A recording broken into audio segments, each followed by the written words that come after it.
Hi, we're here at the farm of Bill Doolittle, one of our members who's very nicely allowed us to come and show a little bit about what does a judge look for in a bloom.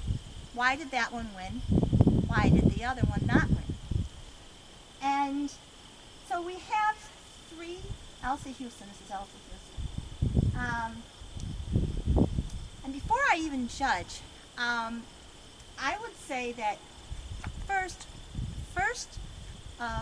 thing that a judge does is it looks at the whole show as a whole, and it looks to see, is it a bad year?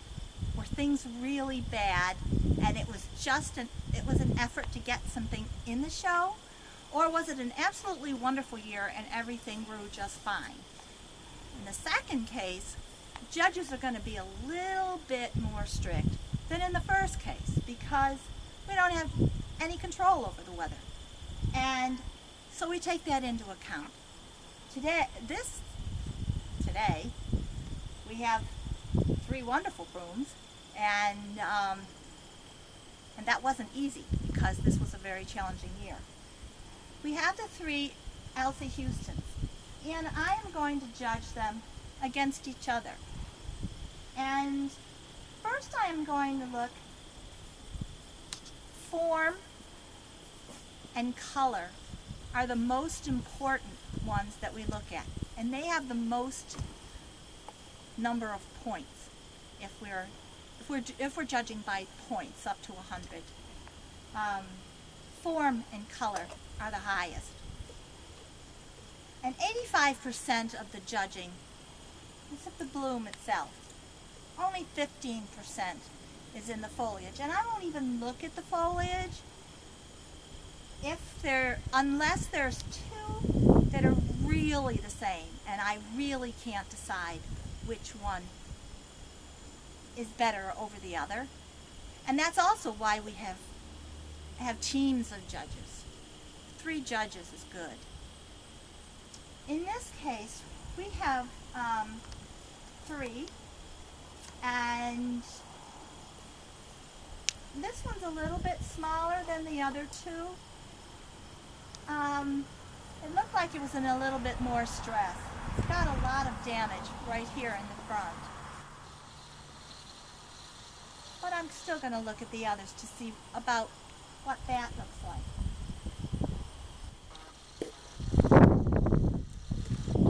The neck on this one, pretty straight. The neck on this one, and one thing, I really shouldn't be picking them up and turning them most of the time, because an exhibitor puts a lot of time into staging. But right now, I'm just trying to get around it, and I didn't know if I could see it from here.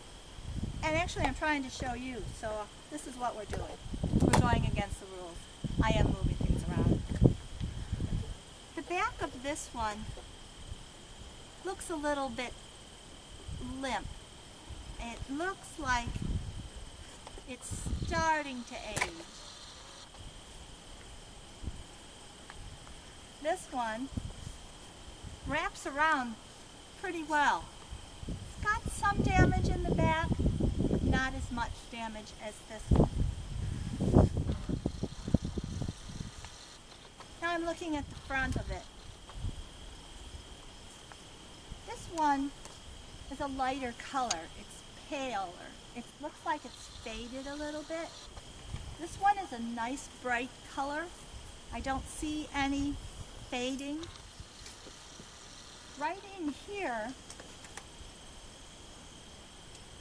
I see like holes. It's not evenly coming out. I can see the green bracts here and there. They really shouldn't be showing. That doesn't mean if it wasn't the only one here that it wouldn't work just fine, and I would give it a first place. But looking at all the 3 of these, I would say that this one is the best of the three. It's got a pretty good size. It's not undersized. There really isn't being oversized or undersized is not a fault, and you don't take points off to be oversized or undersized, but also if one of them happens to be the right size, that's the one that you would choose over another. So the size is right for Elsie Houston. The color is good. The center is very, very good. So I would say out of the three, I would make this one first place. I would make this one second place and this one third. And the reason that I would make this one second over this one is that this one is a little bit limp all the way around. It's a little bit undersized, and here's where I am using size. I'm not penalizing it for being undersized, but I'm going to have the one that is the best size for the class. I'm going to choose that one over the one that is smaller. So this one would be first place, second place, and third place.